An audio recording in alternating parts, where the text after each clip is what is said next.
What up, world? What up, world? What up, world? What up, world? This your main man. I am DJ Double Dose, man, coming at you with another episode on Super Bowl week, man. A double dose of reality sports, man. I got my partner, my fellow Niner in arms. I got my man, the Sports Lounge creator. You know what I'm saying? Also, we already know on the college side, War Eagles all day, every day, man. Got my partner G up in the Well, building. damn. What up with you, man? What up with you, fam? Hey, man, it's lovely over here, man. I don't have no complaints. I don't do that. Hey, man, I feel you on that, man. Man, look. A lot of folks didn't think, look, we gonna get into it, man. A lot of folks done had their thoughts, didn't had their opinions about our Niners, but at the end of the motherfucking day, we are in Vegas playing in the Super Bowl, man. What are your first thoughts about the matchup between San Francisco and Kansas City? Just your first quick thoughts. It's gonna be a nice, hard fought battle to the end, and it's gonna be too hard to decide Yeah. because we built for this right here. This Yes. where our team was built for. Yep. So that's why we prevailed against Detroit. I mean, they did what they did, but at the end of the day, we were built for championship football, so we found a way to win. And also what the defense is built off of, once we got their ass in a situation where they had to start running the ball and Goff had to stand and deliver, we saw what happened. It was all good. It was all good when they was up, and he was able to hand the ball out to Gibbs, and hand the ball out to Montgomery, pop a couple throws on third down. But once he actually had to do something, you see what the defense is built for, and we saw what happened, man. Let me ask you this, because by you being an Auburn fan and I know you've heard the comments, it's been everywhere.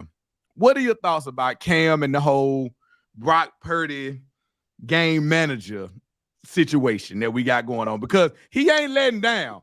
If we was playing poker, he done put everything at the table. He is doubling down, man. What are your thoughts on that, man? I personally don't have a problem, not because he's a Auburn alumni, not because he played for Auburn, but he's basically making the comparison as as far as talent level. And I mean, that's why I say you know how I feel about Garoppolo. Hey, my partners right now, we'll get on the 19th Super Bowl in a minute. I'm still, look, hey, I'm with you. So me and you on the same level when it comes to Jimmy G. This is what I want to tell you about Jimmy G. Jimmy G threw for one touchdown, both playoff runs. The whole playoff run, one total touchdown. And we still ended up in a conference championship game, and we ended up in the Super Bowl. So that alone tells you, with all the mistakes Jimmy G made, we still made it to a conference championship and a Super Bowl. So that lets you know the caliber of talent our team has. It has sustained. Because like we said, if you go back to that era, to when Jimmy G was there in those two runs you're talking about, that was like 4 years ago. And you know what I'm saying? You see what we at now, I mean, obviously we're in 24, but from the 23 season, you see where we are, and that's 4 years later. So like you said, that's sustained talent over that time frame that they've been able to sustain. And my thing, we'll stay on the Cam thing just for a second. My thing was, I understood where he was coming from, and you can take the game manager tag as disrespect if you want to, but I knew where he was coming from, because the truth be told, I mean, look at what he had in Carolina. He didn't have a Kittle. I mean, he didn't have a Kittle, Ayuk. He didn't have an abundance of weapons. He didn't have an abundance of weapons, and he still put that team on his back and still took him to the Super Bowl. And also, his other point is, he has the right to say it. When we look at a lot of these analysts that's on TV, let's be clear. He won a Heisman Trophy. Yeah. He won a national title. Yeah. He won a Super Bowl MVP. Oh yeah. He won the MVP and he played in the Super Bowl. So if anybody on that damn TV screen got the right to critique or say anything about a quarterback, it's him. Exactly. But the climate of society, if a person makes an opinion that they don't disagree with, instead of just expressing their disagreement, feelings and emotions get involved. And that's when the problem happens. We see that. We see that in the lounge. We see that. Hey, I bring it out. Hey, I want to bring them out. Hey, we see that. We see that. I'm gonna bring them out week to week. You know what I'm saying? People let them emotions get in the way, man. But when I think about and one of the main, and I want to get your thoughts on this too. One of the main differences I feel like in this situation, in this Super Bowl, one of the main things that we have that's different from before is we do have Christian McCaffrey. And if all else fails, we've been utilizing this man in every which way all season. Screens, outlet pass, you know what I'm saying? Handing the ball off, red zone. Like, we've been utilizing him in every single way. To me, I feel like when you think about that 19 Super Bowl and we're up 20-10 going into the fourth, we just needed somebody to stop the fucking bleeding. You know what I'm saying? Yeah. And if you in that situation now, Christian is that somebody you can just say, hey, you know what? Give him a little dump off. Hand him the ball. You see what I'm saying? Just something to just get a couple of first downs and just keep that clock going and stop the bleeding. I think that and we got a quarterback that when he dropped back, he's not cringing when the rush comes. He actually steps up in the pocket and sees the green and takes it. If all else fails, like they say, he's not a scrambling quarterback, but he's mobile. You know what I'm saying? That's what won the game against Detroit. Yeah. He saw the lane, he saw one there, and instead of making a dumb decision, i.e. turning the ball over, or worse, like you said, getting happy feet, throwing the ball away, incomplete pass, hey, take what you can get. Even if it is 5, 6, 7 yards, take what you can get. And a lot of them turned out to be way more just because he took it. They call that high IQ. High IQ. And this is what? Second in the league? Yeah. Second in the league. He got hurt the first run, so we don't even know what he was capable of if he stayed healthy throughout that whole game. We don't know. Yep, we don't know. We do not know. Now, I know me and you, we both, we both Niners fans. We know who we want to win. But if there was a key to the game that you were more so, I wouldn't say worried about, that would be your focus on Kansas City outside of Mahomes, because we know Mahomes is going to do what he do. Outside of Mahomes, what would be that focus if you would put your mindset, if you were the defensive coordinator, what would be your focus outside of containing Mahomes? Man, I was thinking about all the matchups and the rankings of the defenses and the offenses. And at the end of the day, it's all going to boil down between the masterminds with the headphones on. They got Andy Reid, my guy. I know. And that's the biggest battle. And we got the engineer of not one, but 2 Super Bowl. Because Shanahan was the coordinator in Atlanta when all else failed. And then obviously we know we was up by 10 against Kansas City a few years ago. So in that scenario, that made me nervous because Andy Reid, hey man. Oh yeah. But I mean, what was that number you just threw out about you just said something. I was just gonna expound on it. Which one? I think it was about Andy Reid or Shanahan. Yeah, Shanahan. Now I'm back. Okay. Shanahan, young guy, blew a lead in Atlanta, changed environments, San Francisco. Same scenario. Same scenario. There's 2 times. He's in the same scenario as Detroit coach is in right now. Mm-hmm. You had a chance to sit back and think about the things that you did wrong and you should have done. He done had this situation happen to him twice. On the biggest stage. Not like you said, not a playoff. Now, on the biggest stage, he'd had this scenario happen to him twice. Yeah. And he's a young coach. Mm-hmm. And like I said, he's in a different environment. Even with those situations happening, he still happened to make it to a Super Bowl. Right. And so that's the first thing. And then the second thing is, how many times Andy Reid did that before Mahomes? Before he actually made it over the hump. It was in Philly with Donovan, right? Mm-hmm. Went to several NFC championship games and then got to the Super Bowl and lost.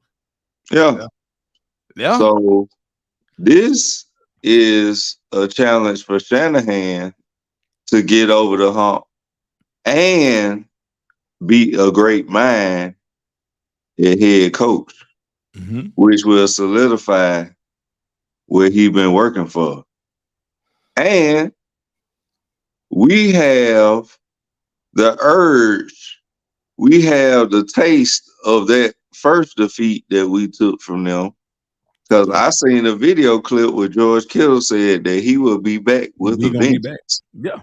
I mean, we got enough pieces from the team that was there, that, like you said, that was there in 19, that is there now. You know what I'm saying? You got pieces that experience that. On top of, like you were saying about Shanahan, like, hey, how many cracks at it do you get?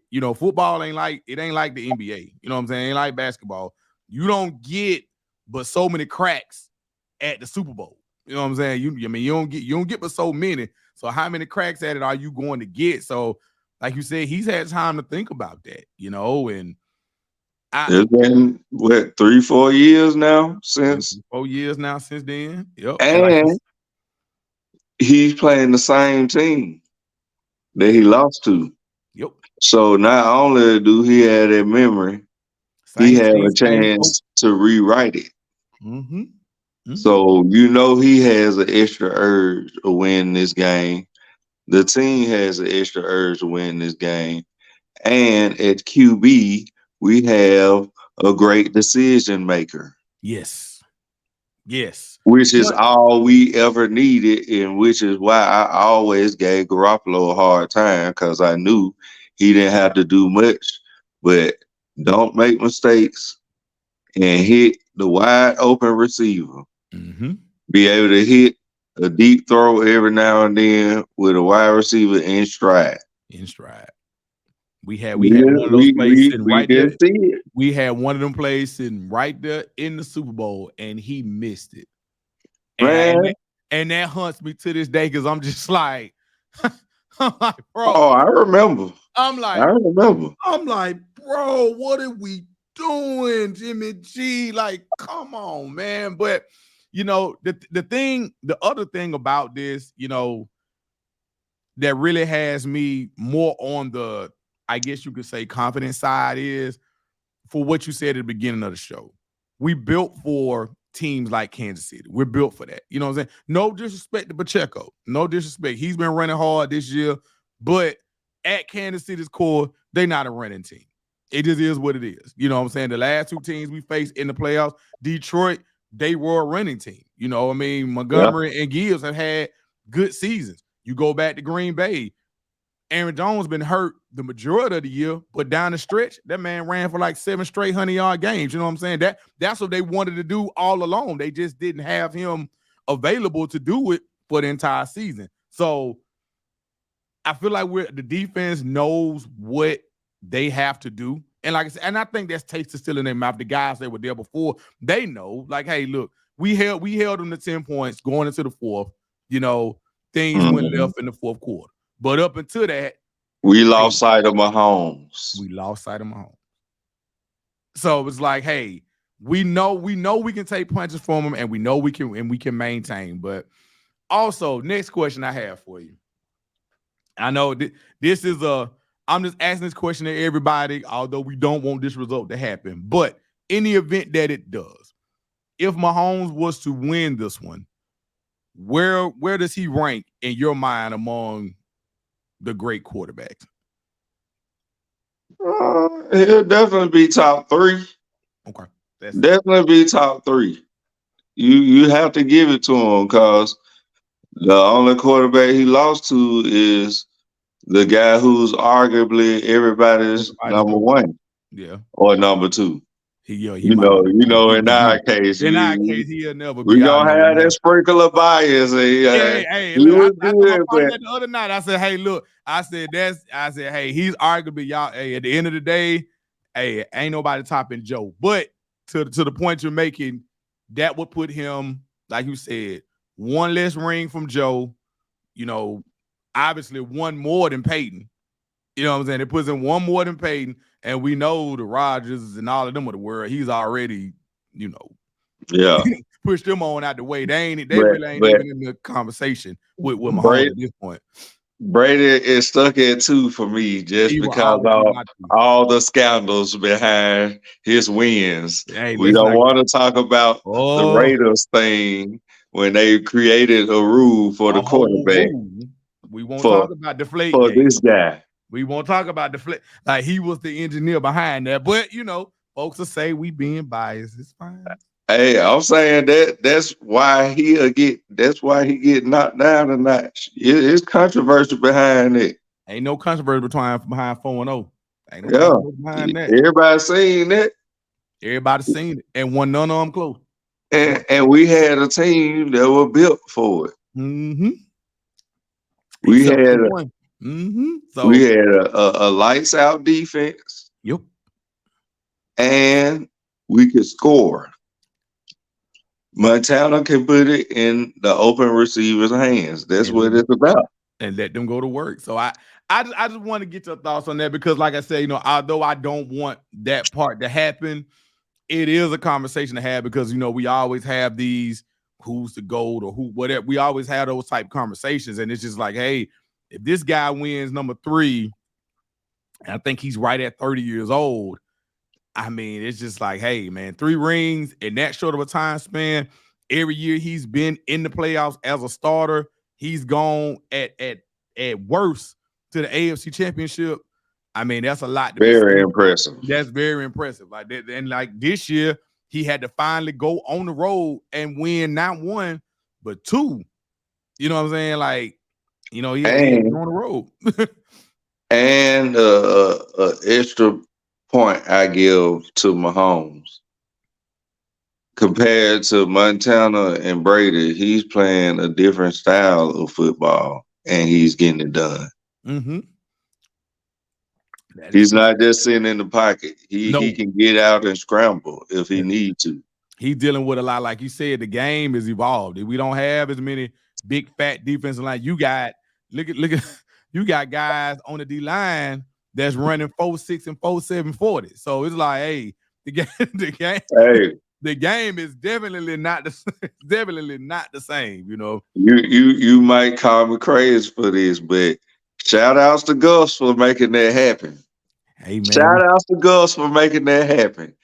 Gus brought that fast paced, hurry up, non-huddle offense to the game and had Saban crying for the rules to change. They changed the rules the next season.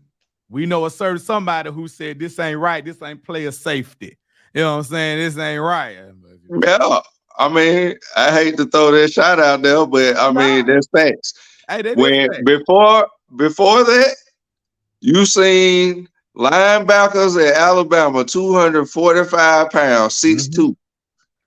When Gus got there, it changed. The 6'2", 205 pounds, 215 pounds. Because they couldn't keep up. He changed the game. He did. And he revolutionized it. Even when you look at the NFL, I mean, it's no more. I mean, we still hear it a little bit, with the whole black quarterback thing. But the one thing that you are hearing and seeing more than you saw before is, hey man, everybody know that they need a quarterback. You ain't got to be, we ain't asking you to be Vic, but your ass can't be no statue no more. Them Tom Brady, Peyton Manning days where, hey, you just a statue back then. No, you like in this league, in this NFL now, you can't do it because these defenses will pick these niggas. That's why we won against Detroit, because Purdy didn't stay in there like a stick in the mud and wait for the rush to get to him. And wait for the rush to get to him. When he went and made a play. He stepped up in the pocket. He seen the green. He took it, got a first down, sealed the deal, game over, championship caliber team.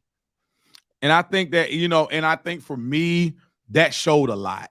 That to me, that showed a lot because, he's heard everything. And it ain't just been about Cam. I mean, we spoke on that because we wanted to kind of give Cam his credit for saying the things he said, but he's heard it all season. Everybody has tried to say, well, what is he going to do in this scenario? What is he going to do in that scenario? Well, guess what, people? In both playoff games, we were down.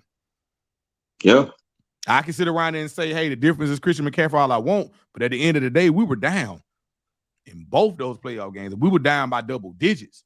And you didn't see fear in his eyes. You didn't see fear in his eyes. You seen him looking, focused, and saying, I got to do better when I get back on that field. Yep. And when he started letting that ball go and a couple of our receivers made plays, I think one play in particular I remember was Juwan Jennings.